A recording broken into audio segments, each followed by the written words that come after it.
Olá, iniciando o Poderosas Podcast Feminino. E hoje eu tenho muita honra em trazer uma ex-colega minha de trabalho.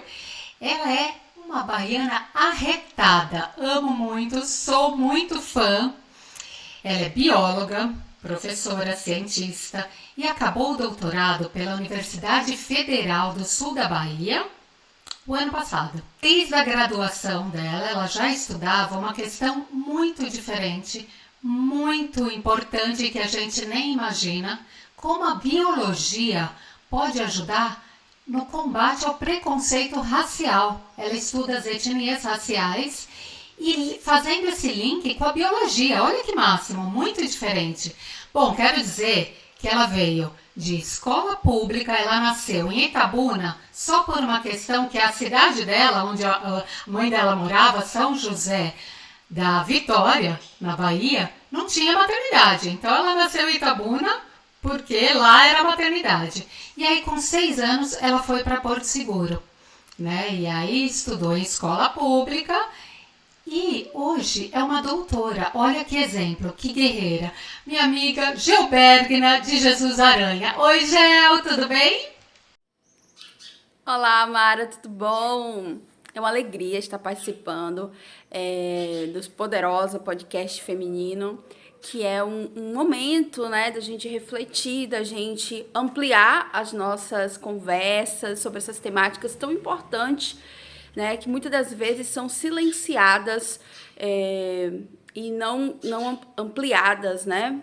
E nós mulheres precisamos desses espaços, então parabéns pelo programa, pelo incentivo, por esta demarcação tão importante que é falar sobre pautas, sobre temas relevantes, né, ao universo feminino. Então eu me sinto honrada, me sinto muito feliz em estar fazendo parte desse projeto e poder também compartilhar com vocês um pouquinho da minha história, da minha trajetória. E eu espero que esse momento seja um momento assim muito bom para todas nós. Gel, conta pra gente como que foi o seu doutorado, essa pesquisa, que você continua fazendo esse trabalho, né? Esse estudo, e você aplica com os seus alunos. Até tem a questão de não ser. Eu achei muito bonito quando a gente estava conversando que você falou sobre a educação eurocêntrica, né? Infelizmente, o que a gente vê até hoje é que o acesso à educação é feito para os brancos, né? Vamos deixar bem claro aqui. Infelizmente, temos muita luta a fazer, né? Contra o preconceito racial, aliás, todo o preconceito, né? Porque somos humanos. Direitos humanos é igualdade para todos, né? E como que você lida, explica como que é esse trabalho, como que foi o seu doutorado e como você aplica para os alunos em sala de aula. A minha pergunta, Mara, relacionada ao doutorado, eu acredito que é uma vitória, primeiro, para minha família, né? Quando eu penso aí em uma família formada por mulheres, né, mulheres que foram itinerantes, mulheres autônomas e mulheres fortes, né? Então, o doutorado se configura na minha vida uma conquista coletiva. Primeiro, eu considero como uma conquista coletiva porque não foi uma conquista só minha, mas foi uma conquista de uma geração, de gerações inteiras, né? Mulheres que tiveram o direito de estudar negado, né? Como a minha avó, como a minha mãe, né? Que precisaram trabalhar de forma braçal para sustentar suas famílias, por viver em um período sem oportunidade de escolarização, de qualificação.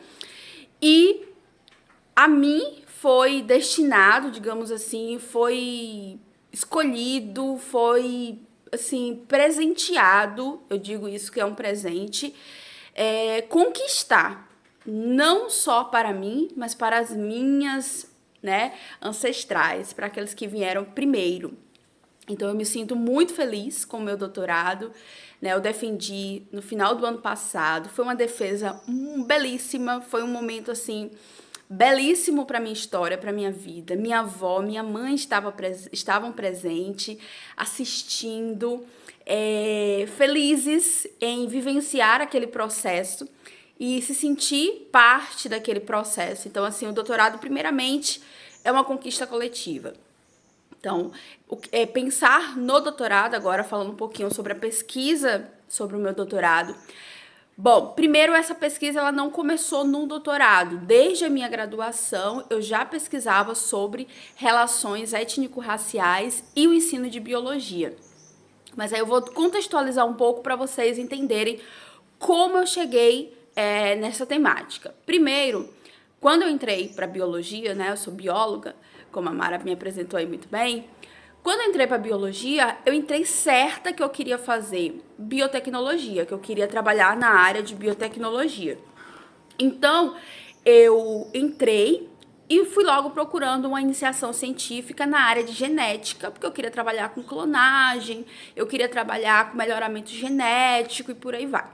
Comecei a fazer meu estágio, amei a genética, amei a biotecnologia, gostei muito, muito mesmo, assim. Porém, não era aquilo, assim, que mexia comigo, sabe? Eu sempre tinha vontade de trabalhar com uma temática que mudasse de alguma forma, impactasse de alguma forma a minha vida e a vida de outras pessoas. E aí eu lembro que quando eu comecei a fazer as disciplinas pedagógicas, né, porque eu me formei para professora, licenciatura em biologia, e quando eu comecei a fazer as disciplinas pedagógicas, eu comecei a me apaixonar pelos temas sociais. Então eu comecei a pesquisar mais, a compreender mais sobre os temas sociais. Então eu comecei a pensar, bom, vou me aventurar e fazer uma iniciação científica na área da educação. E assim eu fiz. Fui fazer uma iniciação científica na área da educação e comecei a pesquisar quem poderia me orientar. Encontrei a professora Cris Viana, maravilhosa, que me apresentou um texto sobre relações étnico-raciais e o ensino de biologia, do Douglas Verhanger, lá da UFSCar. E eu comecei a ler aquele texto e comecei a pensar, nossa, quanta informação bacana, quanta oportunidade bacana eu posso usar dentro da biologia. Por exemplo, quando a gente vai falar do conceito de raça, a gente vai falar de um conceito biológico, mas não só biológico, mas também social. E aí a gente vai trazer o projeto Genoma, explicando, né, a superação aí do racismo, baseado na biologia, porque a biologia, ela respaldou por muito tempo o racismo. Então, nós tivemos aí, infelizmente, vários biólogos que validaram o racismo, a escravidão, né? Então, quando a gente pensa na história da escravidão, a gente vai pensar aí na ciência auxiliando esse processo. Então, hoje trabalhar o contrário, né, trazer a biologia como ferramenta para superar o racismo, para combater o racismo, é muito bom, é muito gratificante. Então, o meu projeto, né, a minha proposta de tese foi exatamente nessa perspectiva, de pensarmos como a biologia poderia superar o racismo, né? Então, a epistemologia. Então, tem um capítulo na minha tese que eu falo sobre a epistemologia decolonial. O que seria essa epistemologia decolonial? Que é exatamente o que você falou, Mara, sobre essa educação eurocêntrica, né? Que as escolas geralmente são baseadas, né? Uma educação eurocêntrica, que a gente tenta não derrubar, mas reconfigurar, digamos assim. Por quê? Porque o conhecimento eurocêntrico, ele também é importante. Não quer dizer que ele não seja importante, mas não tem que ser somente ele apresentado para o aluno. Nós temos que pensar também que o continente africano, que os povos indígenas, que fazem parte também, né, da configuração do nosso país, eles tiveram e têm conhecimentos até hoje significativos de extrema importância para a nossa formação.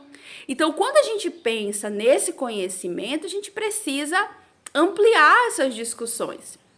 Então, voltando aí à minha história, fiz a iniciação científica nessa perspectiva.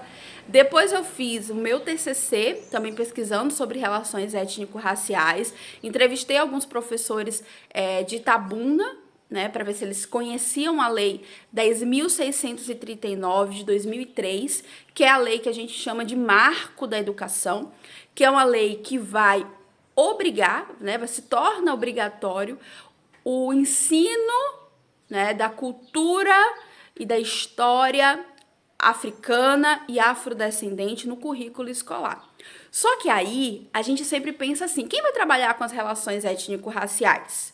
O professor de história, o professor de literatura, o professor de português. Geralmente são esses professores que trabalham. Mas a lei fala que tem que estar inserida em todo o currículo. Então, como a biologia pode trabalhar com essa temática? Como a física, como a química, né? Como outras disciplinas podem trabalhar? Então, quando eu vou falar de biologia, eu tenho um leque de conteúdos que eu posso trazer para minha sala de aula, continuar com o meu conteúdo e falar sobre relações étnico-raciais. Por exemplo, estou lá dando minha aula de genética, certo? Eu posso falar sobre a questão do cabelo. Olha o meu cabelo crespo aqui. O que determina o meu cabelo crespo? Quais os fenótipos que eu herdei, os genótipos que eu herdei para que esse fenótipo aqui fosse expresso? Qual a minha herança genética? Como é a constituição, como é a formação do povo brasileiro? Por que eu tenho meu cabelo crespo? Então, a gente pode explorar a genética, podemos explorar a questão racial. Quando eu vou falar sobre raças, etnias, quando eu vou falar sobre evolução, quando eu vou falar sobre tantos temas dentro da biologia, eu não preciso parar minha aula e falar sobre racismo. Eu não preciso parar minha aula e falar sobre preconceito. Eu posso simplesmente pegar um conteúdo que eu estou trabalhando, explorar de forma ampla para que esse conteúdo seja melhorado. Então, eu venho trazendo essa perspectiva nas minhas pesquisas. E aí, no mestrado, eu fiz o mestrado na UESC, né? Minha graduação foi na UESC, meu mestrado foi na UESC. E lá no mestrado, eu também desenvolvi uma pesquisa, só que essa pesquisa já não era o professor formado. Eu pesquisei o professor em formação. Então, o aluno de licenciatura de Química, Física e Biologia. Será que esses profissionais estão preparados? Porque é fácil eu falar que o professor não está preparado, mas será que o curso está preparando esse professor? Porque eu consigo fazer isso nas minhas aulas porque eu estudo sobre isso, eu pesquiso sobre isso. Mas e os outros? Né? E a biologia é um curso muito eurocêntrico ainda, né? Então, e os outros? Estão sendo formados, estão sendo preparados, estão sendo capacitados para isso? Então, a minha pesquisa de mestrado foi nessa perspectiva. E aí a gente descobre que não. Porém, também tem lei que fala que os cursos de licenciatura precisam abordar essa temática, precisam formar profissionais que sejam capacitados para trabalhar com essa temática. E aí, no doutorado, já fiz aqui em Porto Seguro, né, na UFSB, na Federal, eu pesquisei os livros didáticos, que são ferramentas importantíssimas para o professor, o novo livro didático, porque nós estamos passando por um processo de reconfiguração do ensino médio, que é chamado novo ensino médio, que infelizmente é um atraso para a educação, infelizmente. E aí, como conquistas, né, que já tinham sido alcançadas estão sendo perdidas? Então, eu venho fazendo essa pesquisa baseado na fala de professores também, entrevistei alguns professores que trazem esses argumentos de que, infelizmente, o novo ensino médio fez um desserviço para a gente, né? Fez um desserviço em relação a essa formação, a essa configuração. Gel, e essa questão da educação é muito sério, né? Porque tem pais que acham que o colégio faz milagre, né? Então, coloca no melhor colégio, no mais caro, que seu filho vai ter sucesso. Não é bem assim, né? A escola é feita pelo aluno, pelo esforço do aluno e pelo incentivo dos pais também, né? Além, claro, né, das disciplinas, dos professores, dos bons professores como você. Mas se não tiver a vontade do aluno, a persistência, né, o foco, se ele não quiser realmente, pode ser a escola mais cara. Infelizmente, a gente vê isso, né? Então precisa de muito apoio de todos, né? Da comunidade, dos pais, né? E incentivo de todos os lados e a vontade da pessoa querer, né? Estudar. Né? É isso que a nossa educação precisa, né? Os nossos professores, os órgãos públicos para incentivar, para ter os melhores, né? Investir em educação, ter os melhores professores, para o professor conquistar o aluno, para ele ter essa vontade de estudar e de brilhar. Então, eu queria que você falasse essa questão também do aluno fora da sala de aula. Quando a gente dava aula, né? Aliás, eu vou explicar aqui como que a gente foi colega de trabalho, né? Quando eu morei na Bahia, eu dei aula de redação e projetos mídias no Colégio Cariza, né? Beijo para os meus aluninhos queridos. E a GEL também, né? Ministra aula nesse colégio. E a gente conversava muito sobre essa educação fora de sala de aula. Né? Que é isso que a gente acredita, não só o tradicional, né? Não só a disciplina.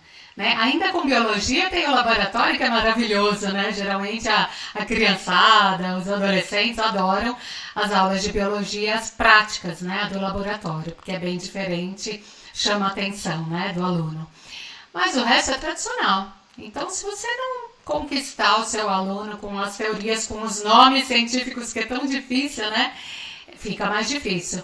Então a gente fazia aquelas propostas de passeios. Eu sei que em Porto Seguro vocês vão ver as baleias de Jubarte. Você fez um passeio maravilhoso também o ano passado numa universidade, né? Mostrou aula de anatomia. Então acompanho também você pelas redes, né? E eu vejo. Então assim, sempre tem projetos, né? Você é líder do pessoal que vai para o concurso de robótica. Olha, o que a biologia tem a ver, né? Mas você é tão boa professora que você está em tudo, né? Em todos os projetos. Então, o Cariza foi campeão já, né? Do TBR, né? Torneio brasileiro, né? De robótica. E você fez parte, os alunos têm maior orgulho de te ter como líder, né? Então, eu queria que você falasse sobre essa nova educação. Então, Mara, sim, trabalhamos juntas.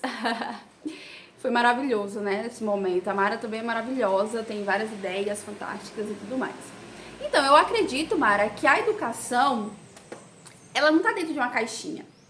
Nós temos várias possibilidades. E a biologia, ela é encantadora, né? É uma disciplina, assim, fantástica, não tem como. E é muito legal. Você pega, por exemplo, você tá trabalhando na ecologia, a gente leva os meninos para ver baleias, sabe? Então é muito bacana isso. Eu quero trabalhar corpo humano, a gente leva, a gente tem parceria com faculdades aqui, né? Então a gente leva pra ver o corpo humano, a gente já levou pra ver cadáver.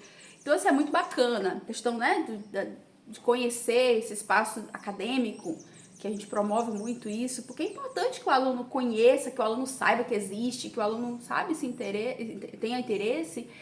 Então a gente leva na faculdade, leva na UESC, a gente leva, né, na Unisul aqui, que é parceira nossa.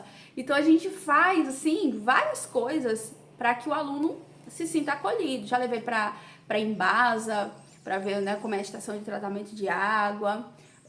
Meu colega, amigo, né, o Cobra, Marcelo Cobra, esse dia levou para ver uma feira de orquídeas.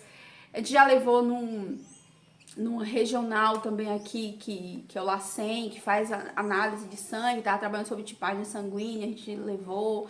Então, assim, a gente sempre faz fora da caixa, né? A gente trabalha com a robótica, a escola tem um trabalho muito bacana da robótica, que é um trabalho científico com a questão da robótica, também a gente tem uma parceria muito bacana, a escola incentiva nisso.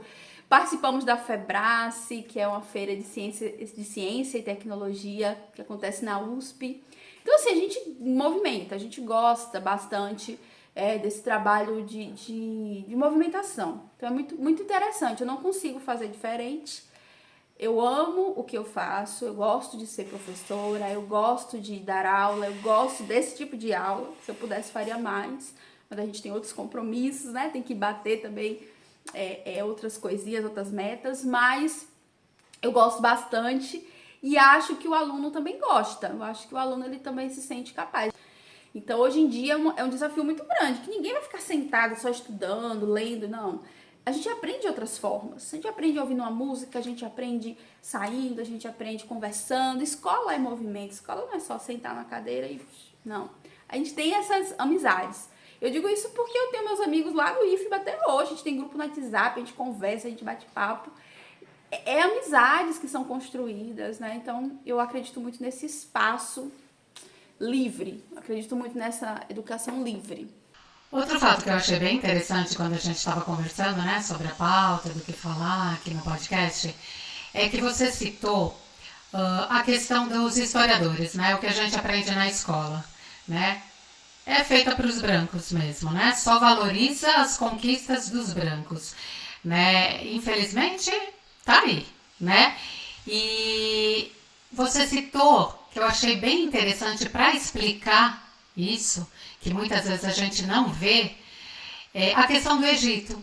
O Egito está dentro de um continente africano, né? Só que o que a gente vê nas escolas, nos filmes, nas referências, são pessoas brancas, né? Então, só por aí a gente vê como a história às vezes não é tão bem contada, né? Então, quando a gente fala sobre a questão da ciência, Mara, principalmente quando a gente fala sobre a questão, né, do conhecimento que ele é passado para os alunos, a gente vai perceber que a ciência ela não é neutra.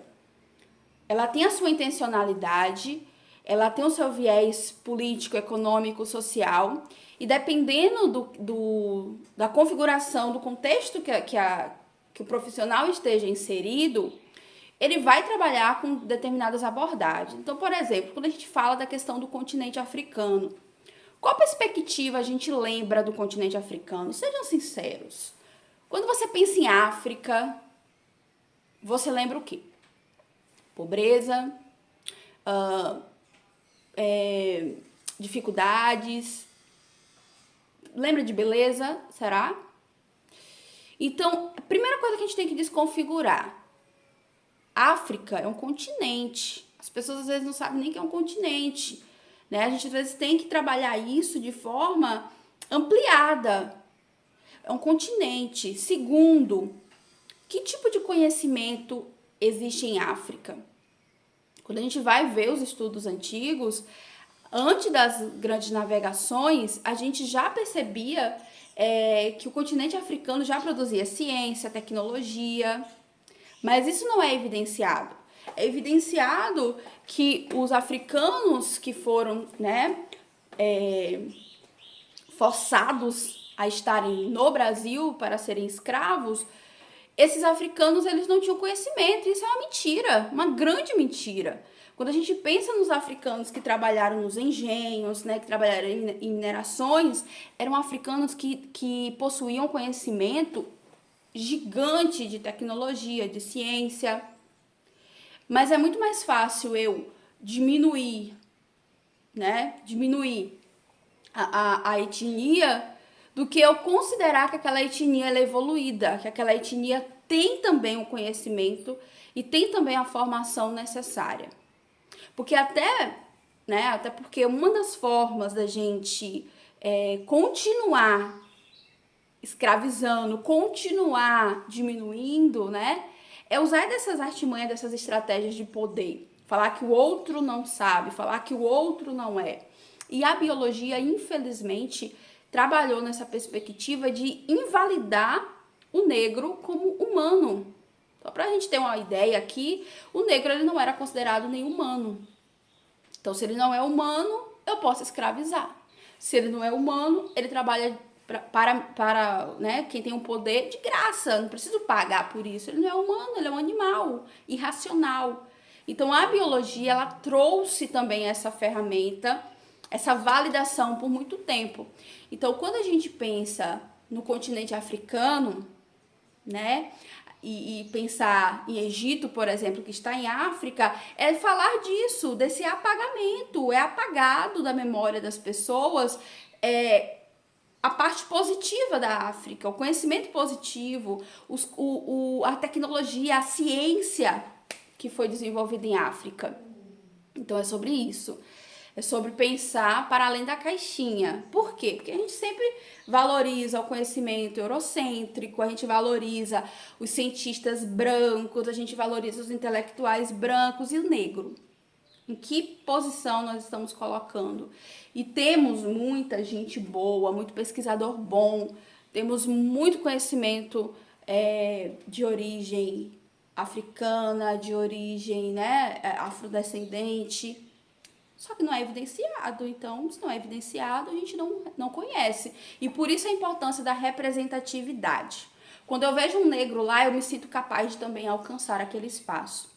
Quando eu vejo que ele alcançou, eu também alcanço. Então, a representatividade, aí a gente já entra na questão das cotas, né? Por que cotas? Para aumentar a representatividade de negros naquele espaço. Um espaço universitário, um espaço acadêmico, né? Um negro que lê, um negro intelectual, um negro que estuda, um negro que produz. Isso é fantástico. Isso é representatividade. Então, quando a gente pensa nessa representatividade, nós estamos falando disso. Nós estamos falando exatamente sobre isso, sobre esse espaço de fala.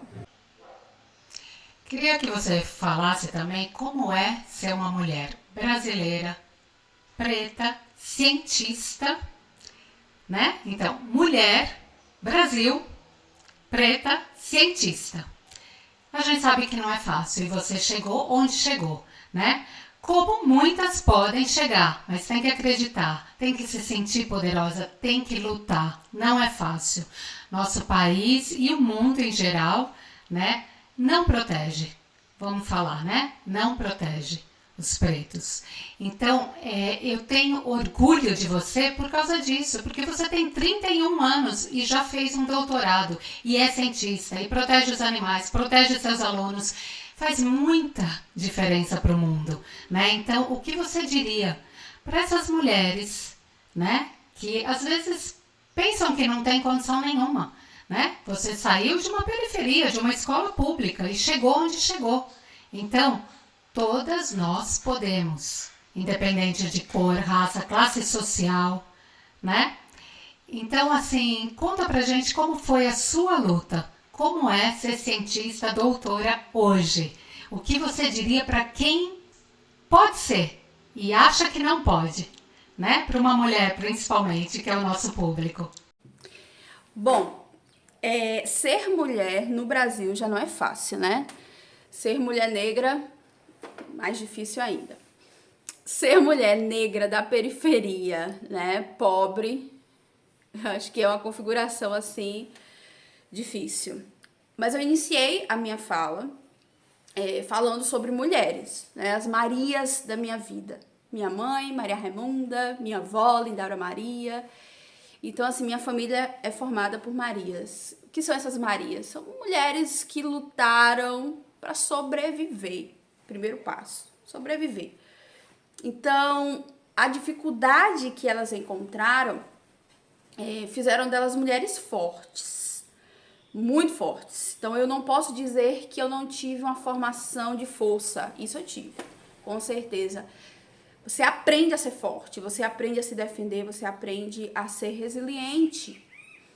Mas eu acredito muito que isso não deveria ser assim. Eu acho que deveria ser mais facilitado o processo, porque eu acredito que um dia, quem sabe, crianças não precisarão se preocupar com o que irão comer, né? Ou com o que irão vestir. Mas, infelizmente, nós vivemos essa realidade ainda. As mulheres ainda se preocupam com o básico, né? Como criar seus filhos. Como dar conta de criar seus filhos. Isso são demandas que não deveriam existir, mas existem. Bom, falar um pouco da minha história é falar da minha família. Então, primeiro eu preciso voltar, né, na minha formação, na minha gênese, pra gente entender um pouquinho de quem eu sou. Então, para eu falar quem eu sou, eu preciso falar da minha formação. Minha mãe solo, né, me criou sozinha, junto com a minha avó. E eu tive uma formação, uma criação de muito valor, né, por parte da minha família, mas muita pobreza. Pobreza beirando, assim, né, situações de miséria mesmo, porque vivíamos em uma situação em São José da Vitória e minha mãe vem em busca de emprego para Porto Seguro. Então ela chega em Porto Seguro jovem, em busca de emprego, com uma filha e logo depois teve meu irmão, né? Então duas crianças, né? Que ela se casou, né? Foi morar junto novamente e teve meu irmão. Então ela precisava de um lugar pra gente viver, pra gente morar. E aí a gente vai morar em um buqueirão. Quem não sabe o que é um buqueirão, é um lugar íngreme, né? Sem nenhuma segurança. E vamos morar ali numa casa simples. Casa não, né? Um barraco simples e tal. Porque ela tinha a vontade de ter uma casa, de construir uma casa. E aí ela começa a trabalhar, mas era um lugar insalubre. E aí volta eu e meu irmão para São José, ficamos com minha avó para que ela pudesse trabalhar, para que ela pudesse conquistar um espaço, um terreno e tudo mais. E aí ela volta para esse lugar, ou nós voltamos para lá e ela ficou aqui, em Porto Seguro, trabalhando até comprar um terreno, né? Simples, na periferia também, que na verdade é o Baianão, um lugar de invasões e tudo mais, então o terreno era barato naquela época. Ela conseguiu comprar. E ali foi muita luta, minha vida inteira, na verdade, construindo aquela casa. Eu vi a construção daquela casa e minha mãe lutando muito ali para construir. E eu lembro de uma situação de muita vulnerabilidade e eu disse assim que eu iria trabalhar para ajudar em casa. Eu falei para minha mãe que eu ia trabalhar, acho que eu tinha uns 13 anos, que eu ia ajudar a trabalhar e tal, para ajudar nas despesas. E eu lembro de minha mãe falar assim para mim que eu não ia trabalhar naquele momento, que eu deveria estudar, só estudar, porque se eu fosse fazer o que ela fez, né, eu ia repetir a história dela. Porque minha mãe, com 8 anos de idade, foi ser doméstica. E a ela era negado o básico, né? Era negado ela o básico, como usar um banheiro, por exemplo. Então, ela não queria que eu passasse por aquilo. Então, naquele momento, eu achava que trabalhar seria a melhor solução, seria a melhor escolha, mas ela disse, não, você vai estudar. Então, eu tive da minha mãe esse olhar atento do estudo. Ela sempre falou do estudo. E eu sempre gostei de estudar, nunca tive problemas para estudar, porque eu sempre gostei mesmo. Eu fui doutrinada que a educação ia mudar minha vida. Então, eu gostava bastante de estudar. E aí, eu lembro que passou algumas situações e aí veio um programa social, o Bolsa Família, e minha mãe me orientou que na escola iam né, selecionar pessoas para ganhar essa Bolsa Família e tal, e eu segui todo o protocolo que ela falou e ganhamos. E o que me surpreende é que minha mãe, ela pegava o meu Bolsa Família, né, e tirava uma porcentagem e me colocou no curso de informática. Depois ela me pegou uma porcentagem daquele dinheiro e me colocou no curso de inglês, né? Eu lembro que eu fiz inglês 1 ano ainda, e ela colocou. Então, assim, ela pegava aquele recurso e investia na minha formação, na minha educação, porque é o que ela queria. Ela queria que os filhos dela estudassem. E aí, assim, eu vejo uma revolução acontecendo nesse momento, porque eu começo a ter acesso a várias informações. Depois eu saio da escola do bairro e vou estudar no centro, né? Uma escola pública, eu sempre estudei em escola pública. E aí eu vou para uma escola no centro, mas só de ser uma escola no centro já muda a configuração, porque o público que chega a essa escola é diferente, né? É diferente, não tem jeito. E aí eu lembro que eu tinha uma amiga e essa amiga falou sobre o Cefet na época, que hoje é o IFBA, né? Os IFES da vida. Que ela falou pra mim sobre o Cefet, eu não conhecia, não sabia o que era. Ela falou que era uma escola muito boa, pública, e que era uma escola que a pessoa saía com curso técnico e tudo mais. E aí, eu cheguei em casa e falei pra minha mãe que eu queria fazer, só que era em Eunápolis, só tinha em Eunápolis. Infelizmente, eu não consegui naquele momento fazer. E me matriculei em outra escola e fui estudar. No meio do ano, eu vi a faixa escrito bem-vindo, não, em breve Cefet. E eu falei, nossa, vai ter um Cefet em Porto Seguro, eu vou fazer. E aí me inscrevi, fiz a prova, passei. E aí comecei a estudar, tive que fazer o primeiro ano novamente, mesmo já tinha sendo aprovada na outra escola, mas eu queria muito. E foi a melhor coisa que eu fiz da minha vida, porque mudou a minha formação. E eu vi que eu não tinha base, eu não tinha o básico de conteúdo. Então eu bati cabeça mesmo ali, quebrei muito a cara porque eu não tinha base. Eu achava que eu tinha, eu era boa na escola e tal, mas eu não tinha base. Faltava professores, então eu não tinha aquele conteúdo todo. E aí fui pro Cefet, que hoje é IFBA, né? E me formei ali e fui pra faculdade, aí fiz graduação, fiz o mestrado e agora terminei o doutorado. Então, é a educação, é através da educação que as coisas se modificam. E eu quero deixar claro aqui que em todos os meus processos eu fui bolsista. Fui bolsista no IFBA, fui bolsista na graduação, fui bolsista no mestrado, fui bolsista no doutorado. Então, assim, esse lugar de políticas públicas é muito importante. Tem que ter políticas públicas. Gente, deixa eu falar aqui também que ela tem um pet. Não, essa mulher não para, né? Essa mulher, eu não sei, acho que o dia dela tem 72 horas. Porque além dela ser professora, ser doutora, ter os estudos dela, ela ainda tem um pet. E ela trata de um monte de bichinho. Ela tem vários animais em casa também. E tem o negócio, é empreendedora, tem o negócio dela, né? Conta pra gente como que é. Dá rede social, aproveita aí e faz a sua propaganda, Gel, tá liberado. Ah, eu amei essa parte também. Bom, eu tenho o pet shop, é Universo Animal. Eu e meu esposo, maravilhoso. Ele é apaixonado por bichos, eu também sou apaixonada. Eu casei com a pessoa certa, porque nós somos apaixonados por animais. E nós amamos cuidar, né, de bichinhos, lá. Então lá temos acessórios, rações, banho-tosa. E amamos o que fazemos também. Eu não fico tanto no pet mais, quem fica mais é meu esposo, ele que toca aí o pet com muita maestria. E, assim, somos encantados, né? Com a questão animal. Vocês devem ter escutado meus cachorrinhos latindo aí em algum momento. Temos pinche, temos cachorrinhos vira-lata, já salvamos muitos bichinhos da rua. A gente gosta bastante, assim, é um amor muito grande que a gente tem, inexplicável, não dá nem pra explicar. E eu tenho um sonho, que eu gosto de estudar, vocês perceberam, e eu quero ser veterinária também, então fica aí o spoiler. Em breve, quem sabe, tô aqui gravando novamente falando da veterinária. Gel, e agora? Pode? E rosas, olha que rosas lindas que eu trouxe para você, minha homenageada, minha convidada aqui. A gente sempre faz essa brincadeira, essa homenagem, né? A nossa entrevistada, né? A mulher que a gente escolheu para contar a história, que a gente acha poderosa. Por quê? Porque chegou onde chegou, tá aqui. Cada mulher tem o seu poder. Não adianta, né? Eu falo...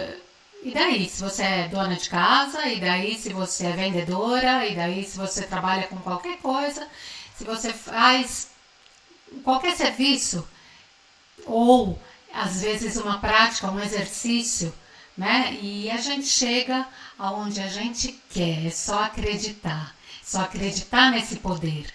Né? E você é muito poderosa, doutora, maravilhosa, professora, cientista. Então essas rosas vão com muito amor para você. E eu quero saber, para quem você dedica as suas rosas? Ai, que lindo esse momento da dedicação das rosas. Gostei. Bom, vou dedicar minhas rosas, com certeza, né?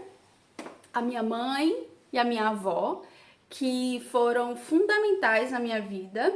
São mulheres que me formaram, que estiveram comigo o tempo todo. Então essas rosas lindas são dedicadas a elas, porque elas com certeza escolheram estar comigo, escolheram me ajudar nesse processo. Então eu só tenho que agradecer mesmo e honrá-las, né? Honrar a minha ancestralidade, honrar as que vieram primeiro.